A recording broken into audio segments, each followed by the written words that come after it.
They're everywhere. They're on the ground, they're in the ocean, they're in the air. There are trillions of them. And they've all got no spine! Bill Nye the Science Guy. Bill Nye the Science Guy. Bill Nye the Science Guy. Science rules. Bill Nye the Science Guy. Inertia is a property of matter. Bill Nye the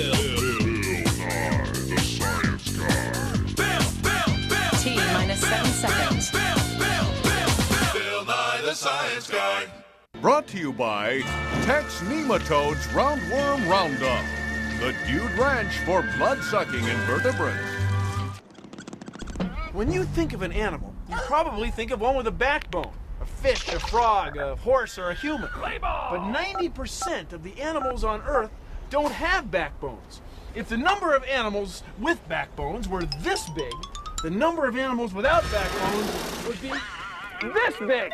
They have ways of moving and eating and thinking that are totally different from ours.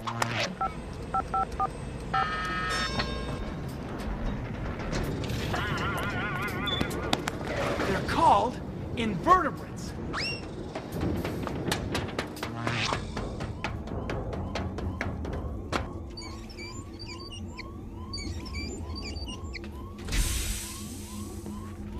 That means no vertebra, no backbone.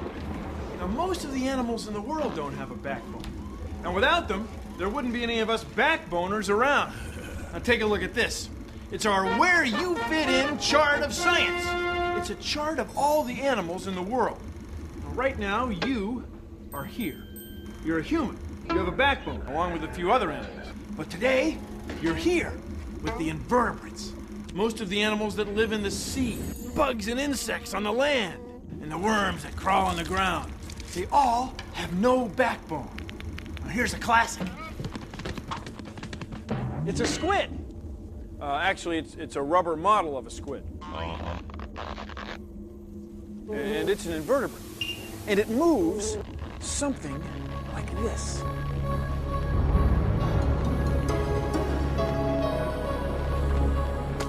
It doesn't have a backbone. Now, if it had a backbone, well, it would be hard to move. It just couldn't move in the same way. And its mouth would be stuck way up here. There's no advantage to having a backbone. I mean, most of the animals on Earth don't have one. Without bones, though, it is hard for invertebrates to get very big. They get too spread out for how much they weigh, unless they live in the sea. Then the water supports them.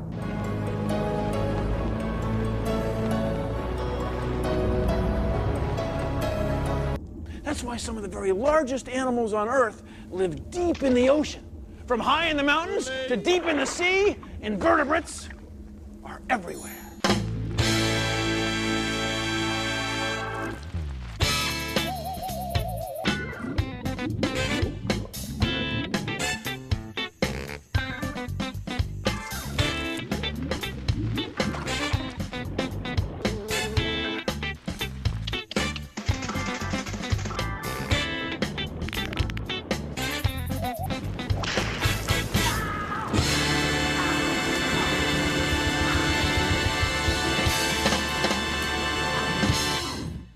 She was a desperate invertebrate groupie.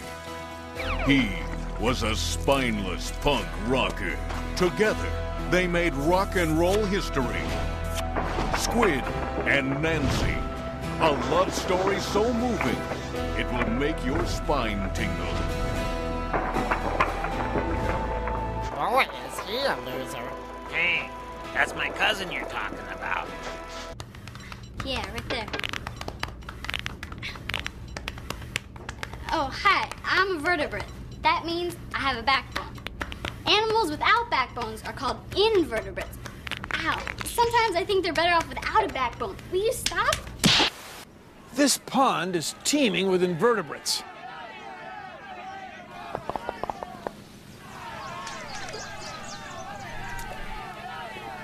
You can't see them, but they're there.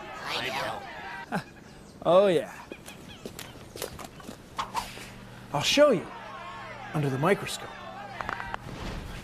Let's put a drop of water here, and then turn it into position. Now we're looking for something moving. Oh, right there, right there. Do you see it? Do you see? Hi, This is a water flea, or Daphnia. And look, she's got eggs inside. Pretty soon there'll be lots more Daphnias. She's an invertebrate. And that's just in one tiny drop of pond water. Think of the zillions of invertebrates and the zillions of drops of pond water all over the world. There's way more invertebrates than there are of us. And that's a good thing. We need them.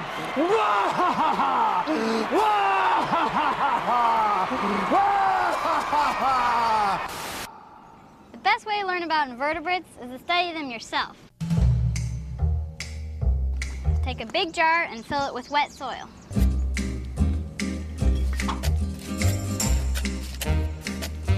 But the dirt shouldn't be too wet or packed too tight.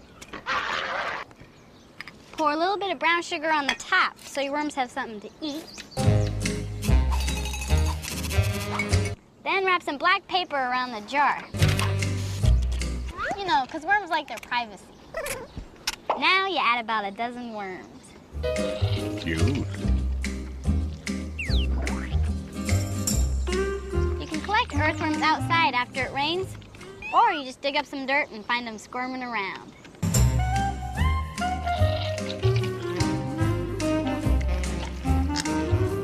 And feed them different things, like old coffee grounds, banana peels, orange peels, dead leaves, you know, whatever, just to see what they like to eat and what they don't.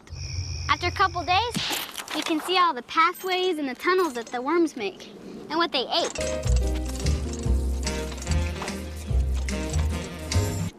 But you have to let them go back into the ground after a few weeks. You know, I mean, worms, they don't mind staying inside for a while, but they really dig squirming around in the ground outside.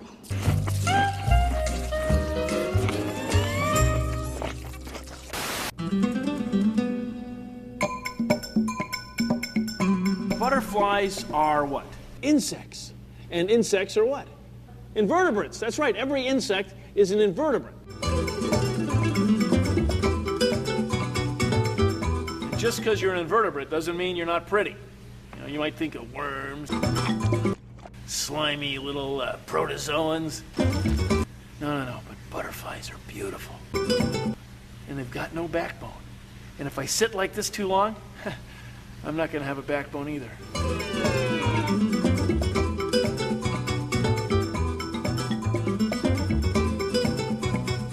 Pretty! I mean, invertebrates.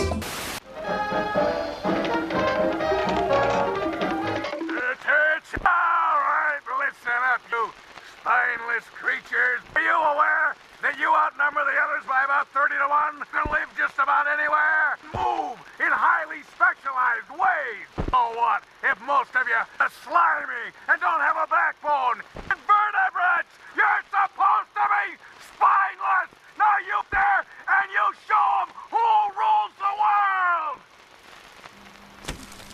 Sorry, little fella, I didn't see you down there.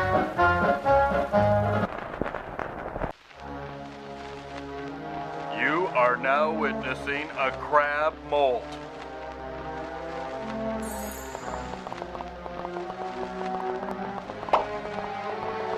It is literally walking out of its own skin. Many invertebrates can do something that animals like us can't. If they lose an arm or a leg, they can grow a whole new one. Take a look at this. This is a crab shell from a crab that got in a pretty bad fight. He got pinched by another crab. And look, he lost a lot of his shell over here. And his whole left claw is gone. His whole left arm is pinched off. Now, crabs grow by shedding their shells. We say they molt. So this is the first shell that the crab shed after he got in that bad fight. The next time he shed his shell... At the seashore? Look, this part of his shell is repaired. And he has a whole new left claw. Brand new arm. Isn't that wild? And then the time he shed his shell after that, his left claw is almost full-sized. and his body is just about back to normal. See, invertebrates can do this because their bodies aren't too complicated. If an animal like us tried to do it, we have too many muscles and bones and tendons and nerves. We can't pull it off. But crabs can. See, look. This is the same crab. He's over here. He's fine.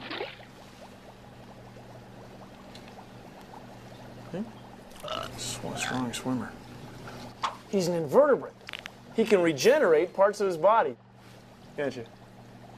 See, he's fine. I sure am, Bill.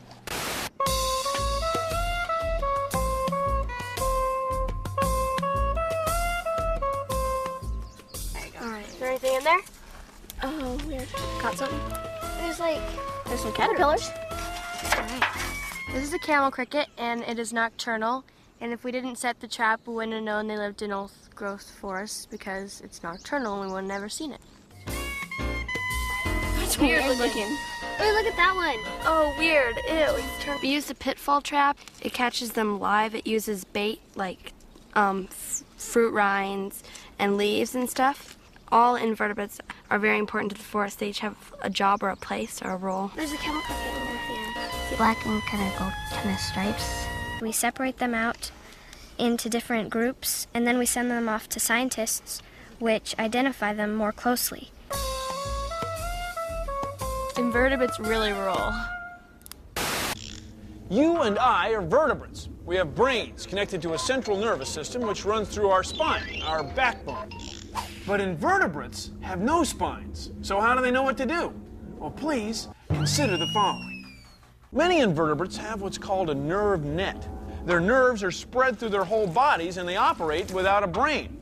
If one part of the nerve net gets stimulated or tickled, it can signal another part without having to send a signal all the way to a brain and back.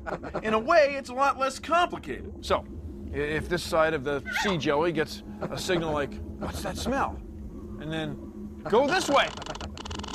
It can do it without using a brain. So the way an animal, like a lobster, looks at the world has got to be completely different than the way we look at it. Because it's like this animal has its brain spread through its whole body. There's no backbone, no spine, no central nervous system. I mean, an animal like this probably never forgets what it's going to do next. Oh, it's the old forgot what I was going to do next gag again. Next, he'll probably say, thank you for joining me on Consider the Fall. Oh, yeah. Thank you for joining me on Consider the Fall. Take me back! Warning. The previous information applies to most but not all invertebrates. The cephalopods, squid, and octopi have a highly organized and centralized network of nerves known as a brain. Yeah, a little to the left. My upper spine hurts. Yeah, right there. Oh, it's you again. Well, there are far more animals without backbones than there are with backbones. That's why you never see an octopus getting a massage. Invertebrates are often simple inside. This is an ascaris worm. It's a parasite. It lives inside another animal, namely us. They grow from eggs that can get inside humans, usually after we don't wash our hands and then put our hands in our mouths. Ascaris worms can make us sick. No human wants them around. So to make sure their species survives, these worms make lots of eggs. If all of those eggs grew to full-size worms, there would be 35 new worms a second, represented here by this plate of spaghetti. That's every second. They eat and make more invertebrates. 350 eggs every 10 seconds. If we let them, they'd make over 2,830 eggs every minute. It's a strategy that many invertebrates go for. 125,000 eggs every hour. They don't hunt, fish, or farm. They get us to bring their food to them. And it would be over 3 million of them every day. They're invertebrates. They try to reproduce. You've got to respect that. Oh, boy. See, this is just spaghetti. It's just a representation, really.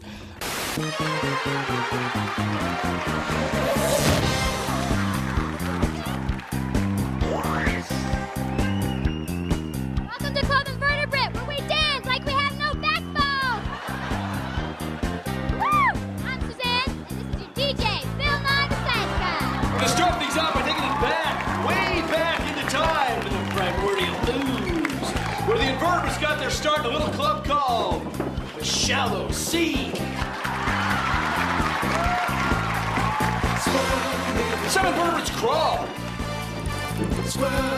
Some invertebrates wriggle. 7 invertebrates swim.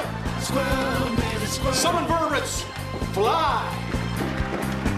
7 invertebrates just ooze. But they do it all without a backbone. And now, no backbone, no problem.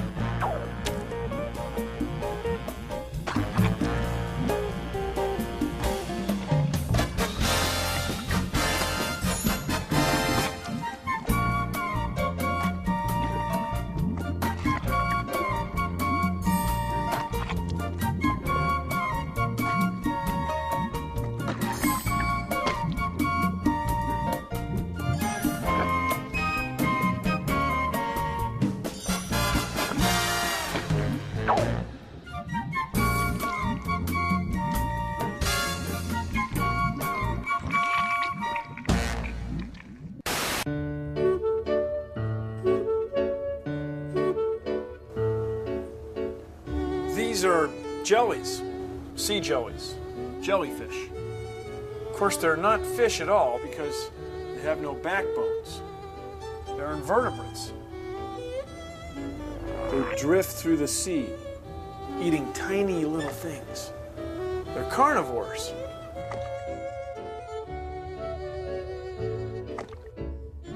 You might think that an animal like this would be easy to catch and eat. But they're not, because they've got tentacles with venom, stingers. So if you don't want to touch them, maybe you don't want to eat them. Sea jellies live everywhere in the sea. For them, no backbone, no problem.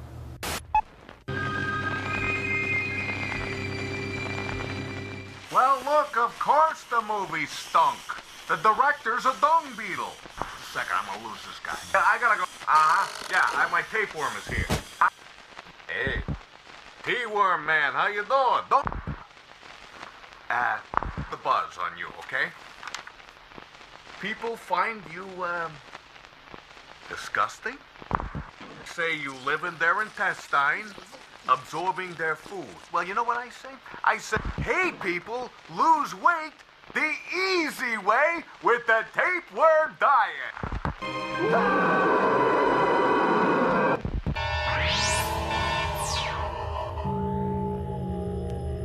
This is an octopus. She's an invertebrate. This is an octopus. What we call a cephalopod. It's an invertebrate. It means head foot.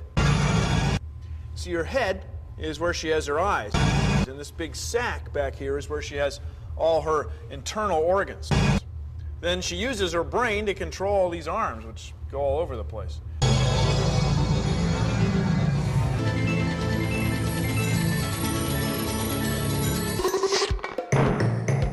Get a long balloon like this one and fill it about halfway with water.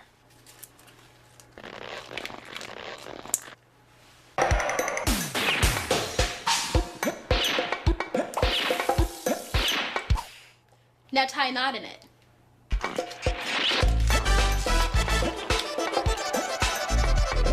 See, a balloon is just like an invertebrate. It doesn't have a backbone.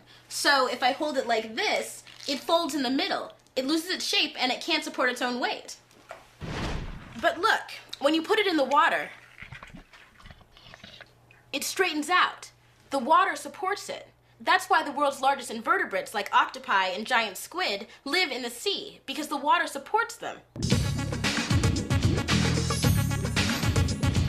But don't take my word for it. Try it. So come on, everybody! Do the invertebrate!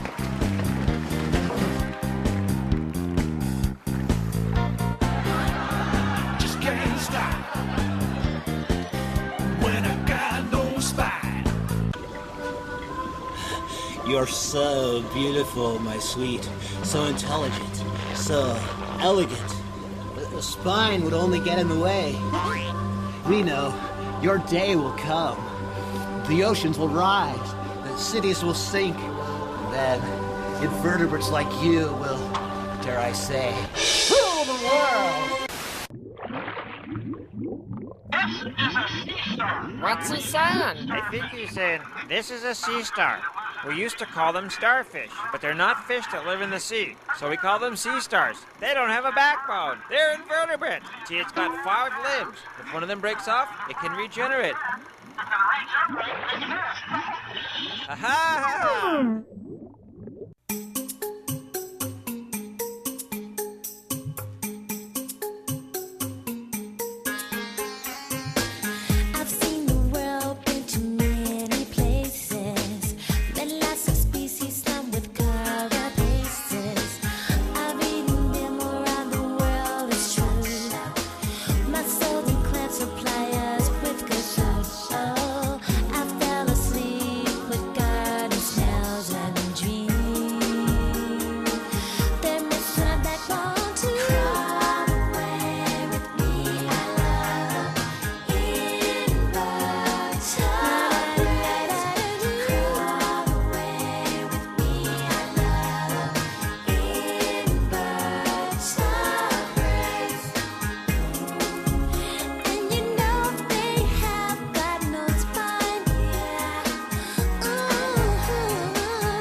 Didn't I tell you? Invertebrates are everywhere. That's our show. Thanks for watching. If you'll excuse me, I've got some exoskeleton compliance coefficients to calculate. See ya! Produced in association with the National Science Foundation. This is a hermit crab. It lives on the sea floor, eating things, eating all kinds of stuff. Maybe not the same kind of stuff that you and I would eat, but it's down there doing its job, eating away. Now, it's an invertebrate. There's a lot of invertebrates that do this kind of job, okay? There's a lot of invertebrates all over the world eating dead stuff. Stuff that you and I don't eat. I mean, I'm talking about dead leaves, dead trees, dead animals, dead stuff.